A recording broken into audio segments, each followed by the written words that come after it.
Avengers age of അൾട്രോണില് Wanda Tony സ്റ്റാർക്കിന് ഒരു വിഷൻ കാണിക്കുന്നുണ്ട്. ആ വിഷനിൽ അവഞ്ചേഴ്സ് എല്ലാവരും മരണപ്പെട്ടതായിട്ട് നമുക്ക് കാണുവാൻ സാധിക്കും. പെട്ടെന്ന് തന്നെ ക്യാപ്റ്റൻ അമേരിക്ക ടോണി സ്റ്റാർക്കിന്റെ കൈ പിടിച്ചിട്ട് ഇങ്ങനെ പറയുന്നുണ്ട്,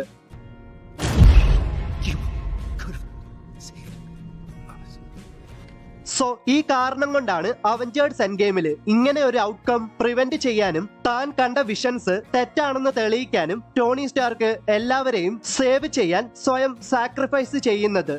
അവഞ്ചേഴ്സ് ഏജ് ഓഫ് അൾട്രോണില് അവഞ്ചേഴ്സ് ക്ലിന്റ് ബാർട്ടൺ അഥവാ ഹോക്കയുടെ വീട്ടില് ഹൈഡ് ചെയ്ത് താമസിക്കുന്നുണ്ട്. അവിടെ വെച്ച് ടോണി സ്റ്റാർക്കും സ്റ്റീവ് റോജേഴ്സും ആക്സും കൊണ്ട് അവിടെയുള്ള വിറകുകളെല്ലാം വെട്ടുന്ന ഒരു സീനുണ്ട്.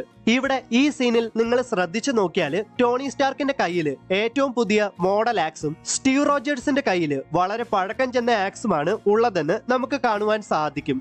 ഇത് സൂചിപ്പിക്കുന്നത് മോഡേൺ വേൾഡ് ആയിട്ട് പോലും സ്റ്റീവ് റോജേഴ്സ് തന്റെ കാലഘട്ടത്തിൽ ഉണ്ടായിരുന്ന തനിക്ക് അനുയോജ്യമായതാണ് ഇപ്പോഴും ഉപയോഗിക്കുന്നതെങ്കിൽ ടോണി സ്റ്റാർക്ക് മോഡേൺ വേൾഡിനോട് സമാനമായ ഏറ്റവും പുതിയ ടെക്നോളജീസ് ആണ് ഉപയോഗിക്കുന്നത്. ഇതൊക്കെ ചെറിയ ഡീറ്റെയിൽ ആണെങ്കിൽ പോലും ആ ചെറിയ ഡീറ്റെയിൽ എടുത്തു കാണിക്കാൻ മാർവലിന് സാധിക്കുന്നുണ്ട്.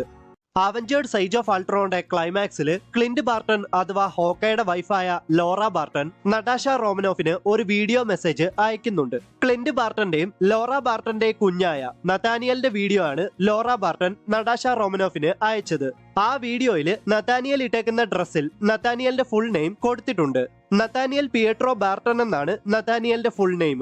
നതാനിയൽ പിയട്രോ ബാർട്ടൺ എന്ന പേരിലെ പിയട്രോ എന്നത് ഒരു പക്ഷേ അൾട്രോണിന്റെ അറ്റാക്കിൽ നിന്നും ഒരു ഷീൽഡ് പോലെ ഹോക്കയുടെ ജീവൻ രക്ഷിച്ചിട്ട് സ്വന്തം ജീവൻ ബലി കൊടുത്ത വാണ്ട മാക്സിമോഫിന്റെ ട്വിൻ ബ്രദറായ പിയട്രോ മാക്സിമോഫ് അഥവാ ക്യുക്സിൽവറിനോടുള്ള ബഹുമാനാർത്ഥം തന്റെ മകന്റെ പേരിനോടൊപ്പം ക്ലിന്റ് ബാർട്ടൺ ചേർത്തതായിരിക്കാം. അവഞ്ചേഴ്സ് ഏജ് ഓഫ് അൾട്രോണിന്റെ അവസാന ഫൈറ്റില് തോറിന്റെ ലൈറ്റ്നിങ് പവറും വിഷന്റെ ഫോർഹെഡ് ബ്ലാസ്റ്റും ടോണി സ്റ്റാർക്ക് അഥവാ അയൺമാന്റെ എനർജി ബ്ലാസ്റ്റും കമ്പൈൻ ചെയ്ത് ആക്രമിക്കുന്നതോടെ അൾട്രോണിന്റെ വൈബ്രേനിയം ബോഡി ആർമർ ഉരുകി പോകുന്നുണ്ട്. എന്നാൽ ഇവിടെ സത്യത്തിൽ അൾട്രോണിന്റെ ബോഡി ആർമറിലെ വൈബ്രേനിയം അല്ല ഉരുകി പോകുന്നത്. അൾട്രോണിന്റെ ബോഡി ആർമറിലേക്ക് ശ്രദ്ധിച്ചു നോക്കിയാൽ അൾട്രോണിന്റെ ബോഡി ആർമറിന്റെ ഉൾവശമാണ് ഉരുകി പോകുന്നത്. എന്നാൽ അൾട്രോണിന്റെ ബോഡി ആർമറിലെ വൈബ്രേനിയം ആ ആർമറിൽ നിന്നും ഇളകി പോവുകയാണ് ചെയ്യുന്നത്. വൈബ്രേനിയം എന്ന മെറ്റല് എത്രമാത്രം ശക്തമാണെന്ന് ഇതിലൂടെ നമുക്ക് മനസ്സിലാക്കാം.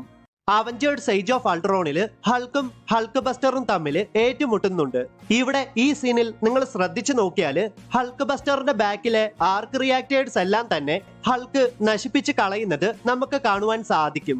സോ ഈ ഒരു കാരണം കൊണ്ട് തന്നെയാണ് അവഞ്ചേഴ്സ് ഇൻഫിനിറ്റി വാറില് ടോണി സ്റ്റാർക്ക് ഹൾക്ക് ബസ്റ്ററിന്റെ ബാക്കിൽ ഒരുപാട് ആർക്ക് റിയാക്ടേഴ്സ് ഇൻസ്റ്റാൾ ചെയ്യാതെ ഒരൊറ്റ വലിയ ആർക്ക് റിയാക്ടർ മാത്രം ഇൻസ്റ്റാൾ ചെയ്തിട്ടുള്ളത്.